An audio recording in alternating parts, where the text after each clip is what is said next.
Bienvenue sur cette vidéo qui aujourd'hui va reparler un petit peu des récits et des storytelling qu'on peut se faire sur nos vies et qui, pour la plupart du temps, nous pourrissent la vie. J'ai régulièrement des partenaires, des consultants en session et quand on prend le temps de recadrer, repenser les différents récits qui sont émis et pire, qui sont automatisés, on se rend rapidement compte que d'un point de vue purement factuel, ce qu'ils se racontent est faux. Et eux-mêmes l'admettent totalement. Ils se rendent parfaitement bien compte que ce qu'ils sont en train de dire à un moment T, c'est pas vrai. C'est pas vrai, et bien sûr, c'est facile dans le principe cognitif d'admettre l'idée, de se dire effectivement, d'un point de vue purement logique, analytique, on va dire, si on est en mode hypnose, d'un point de vue conscient, on peut s'en apercevoir, mais c'est pas pour autant que on va automatiser une autre façon de fonctionner à ce niveau-là. Ce qui est intéressant, c'est que on peut vraiment considérer à un moment donné que si, certes, consciemment déjà, on arrive à se rendre compte qu'à un moment T, on est en train de se raconter des histoires, ou que, parce que c'est pas aussi cash, mais que on s'aperçoit qu'on est en train de modifier, on est en train de supposer quand il y a des faits, on va automatiquement déjà se dire ok, pourquoi je construis ça? Alors bien sûr, après on a des attitudes et des natures qui vont être plus ou moins positives, plus ou moins avoir le négatif, plus ou moins, on va dire, orientantes d'une façon ou d'une autre dans notre quotidien. Mais ce qui va nous permettre à un moment ou à un autre de nous sortir de cet excès de récit, c'est de nous dire, ok, s'il y a effectivement un ensemble d'histoires que je me raconte, je commence à m'en rendre compte et je vais pouvoir au moins regarder dans quel sens ça va. Puis, dans un deuxième temps, je vais pouvoir me dire, ok, ça c'est ce que je me raconte, parfois depuis des années, parfois depuis 5 minutes, en retournant dans des récits que je connais, ce qui est souvent notre espèce de biais de confirmation, mais là on va se dire c'est un récit de confirmation, ça rentre dans mon histoire, mon récit personnel qui peut complètement être faux, ou en tout cas, quand je dis faux, c'est-à-dire il prend une certaine distance avec les faits. À partir de ce moment-là, on va devoir du coup retourner sur les faits. Mais pour énormément de choses qu'on a vécues, par exemple, exprimer l'idée je réagis de cette façon parce que ma culture, mon éducation, mon système m'ont fait vivre telle et telle expérience, va au bout d'un moment devenir notre récit personnel, notre histoire de vie.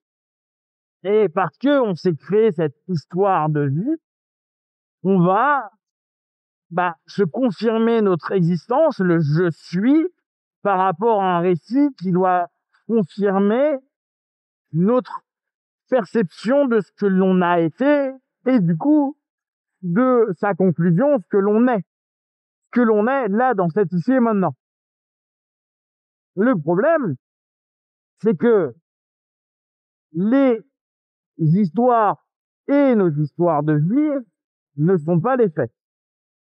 On le sait simplement par des expériences qu'ils ont fait en psychosocial ou en sociologie, etc., avec la perception qu'on a d'une action qui se passe à un moment T. Et là, on peut revenir sur le principe des croyances, mais en tout cas, on a mis un filtre pour redonner une existence à ce qui s'est passé et on le met en fonction de ce que l'on est, notre état émotionnel de l'instant, etc. Revenir sur les faits, c'est ne pas le faire par rapport aux faits dont on se souvient, à moins que on ait une vidéo, à moins qu'on ait des preuves de ces faits, mais sur les faits perçus au moment de l'ici et maintenant. Alors, attention, c'est là où peut-être on veut se confusionner. L'idée, c'est de se dire, ok, il y a pu avoir dans mon passé, je sais pas, un environnement agressif, et donc aujourd'hui, je suis agressif parce que c'est la résultante. Mais on peut très bien se dire, ok, là, à cet instant précis, pourquoi je suis agressif? Factuellement, qu'est-ce qui éveille la notion d'agression en moi? Qu'est-ce qui éveille la notion de tension en moi? Et c'est pas l'histoire genre oui je fais ça parce que je suis habitué à chaque fois que je me mets en colère ou je m'énerve ou j'attaque ou j'agresse les personnes parce que j'ai grandi dans telle situation, mais plutôt à cet instant précis parce que la personne m'a dit ceci ou parce que la circonstance était cela, j'ai un coup de sang ou j'ai la sensation d'être touché, blessé, agressé, etc. Et du coup, je diminue le récit. On pourrait se dire après, mais je me sens agressé parce que ça réactive un ancrage, ok. Mais là, on commence à rentrer dans du récit.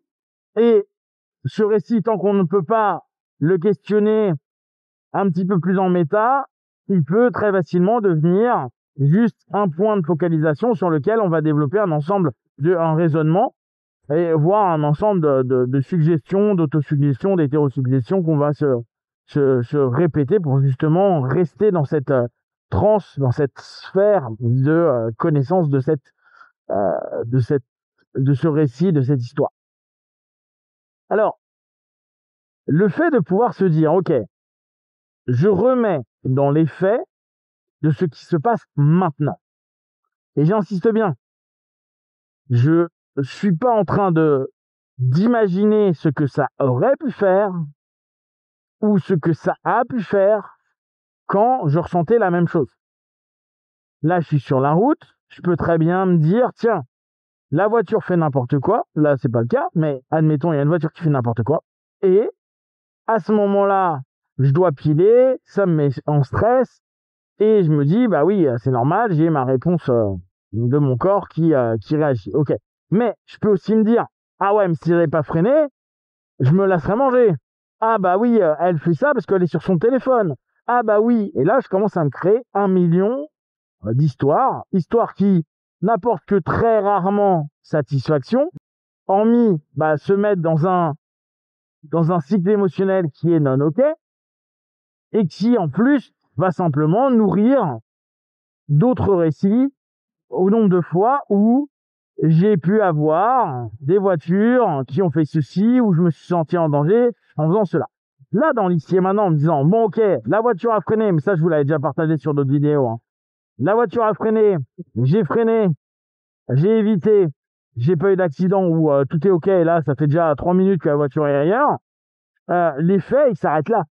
Et du coup, je suis moins en train de me pourrir la tête et la vie, même si mon corps, lui, il est en train encore de réagir un petit peu en disant, bon, quand même, je suis un peu stressé, là, j'ai eu un pic de stress.